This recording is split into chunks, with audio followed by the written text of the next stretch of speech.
Facebook, Facebook is a fun place to go. You can now get a Facebook account for your business. There's a link in your handout on where to go to get information on how to do that. Facebook would be a great place for everybody here, excuse me, everybody here to get friends with everybody else. When people go to your Facebook account, they'll find you've got like 30 or 40 friends. That's a good thing. How many of you are on LinkedIn? Ah, excellent. Those of you who aren't, get a LinkedIn account. That's where you're going to go for your business and for your own personal, professional information. If you have a problem at work, you can go to LinkedIn and you can ask for help. You'll get professionals helping you from all over the English-speaking world. If you want to look for a company to do business with, you can do a company search and you can find companies probably all over the globe, certainly all over the United States. LinkedIn is a real good thing to do. You should all be there. When you're making your relationships, you're the person making the relationship. Obviously, you're going to be working under a company name, either yours or somebody else's, but you're the making the personal relationship. We talked about Twitter. Twitter's 140 characters. When you write for Twitter, think of using a headline. 140 characters total is all you've got. You may have to abbreviate words. If you are going to put in a URL, a web address, there's 2 or 3 tools on the web you can use. One of them is tinyURL. If you have a long web address, you have a name like Manchester Chamber of Commerce, 20 Hartford Road, Manchester, Connecticut, on the corner of Main Street. You know, the URL gets long and long and long. It's going to eat up a great deal of your 140 characters. If you go to tinyURL, or I think bit.ly, but certainly tinyURL, there's a couple in your handout. You can take that great big URL and you can crunch it down so it's maybe a half a dozen or a dozen characters in length. Then you put that in your Twitter post so that you're not wasting half of your 140 characters on the URL. That is a good thing to do. It saves a lot of... Hey Wayne, I just have a question on that. Does that mean that you're buying now a new URL? No, you're not. No, it's just a reference. Okay. For instance, if I wanted WayneEnglish.com and I didn't have enough room for it, I would go to one of these tools and they would give me a sequence of characters that might be half that length. You're not purchasing anything. All it is a reference. I don't quite know how they do it, but it works instantly and it works very, very well.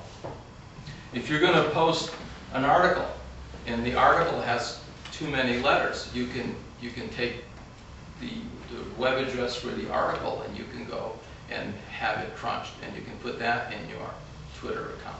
So it's any URL that you want to use, whether it's yours or not. Easy way to do this is open 3 or 4 windows on your computer or 3 or 4 tabs in your browser, bring up the article, copy the web address for the article to the clipboard, and then go do a paste. Do you folks use PCs a lot? Yeah? Okay, so when I say cut and paste, you all know how to do that?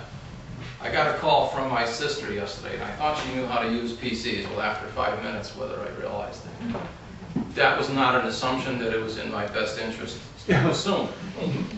I said, well, all you got to do is cut and paste. And she said, well, if I knew how to do that.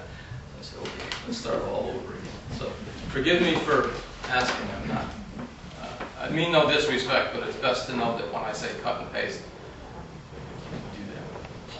do that. Hey Wayne? Yes. Another good tool is Hootsuite.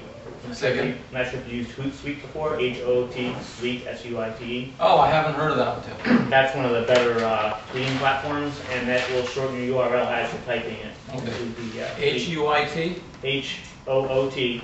Oh, cool. Like an owl. Yep. Suite, S-U-I-T-E.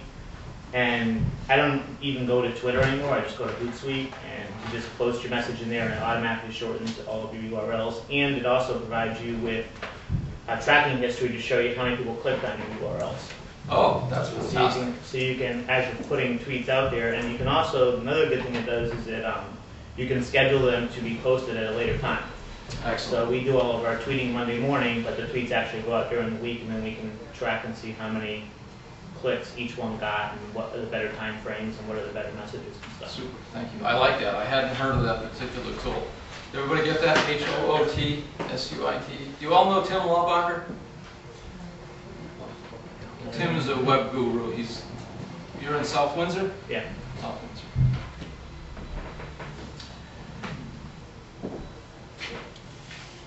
So, can I ask a question? Is Has it- everybody? No.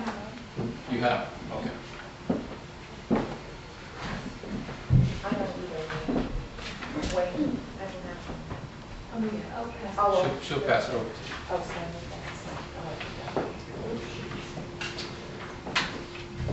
I've heard people say that they don't have the time to do this sort of thing.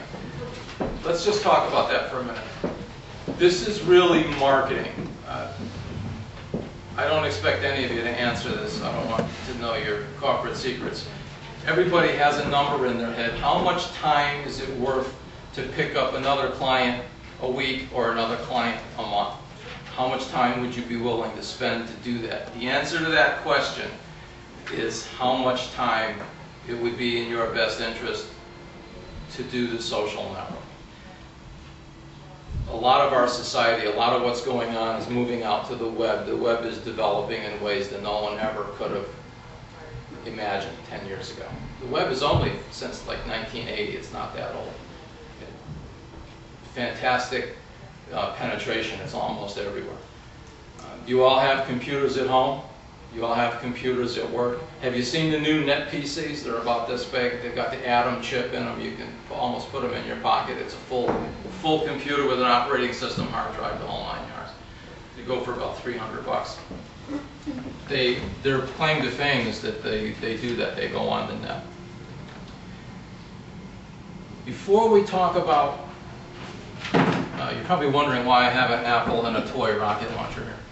Let's talk about communications just a little bit. What you write, oh, thank you. Did you get this?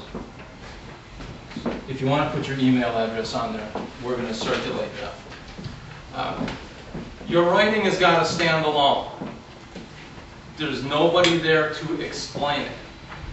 So I asked for a red apple. This is the closest I could get, kind of. When you use the words, if you want to talk about an apple in your writing, you must make it clear to the reader that you're talking about a piece of fruit, if that's what you want to refer to. Red apple could be a computer. It could be a restaurant. So you need to make it clear. If you ever find yourself saying, oh, they know that, don't they? The answer is no, they don't know that. Your writing has got to stand alone. You won't be there to talk about it. Don't ever use humor when you write. Humor can be a real disaster. I bought this thing for my daughter and my grandson, except I have more fun with it than they do. It's a little rocket launcher, it shoots little Nerf rockets.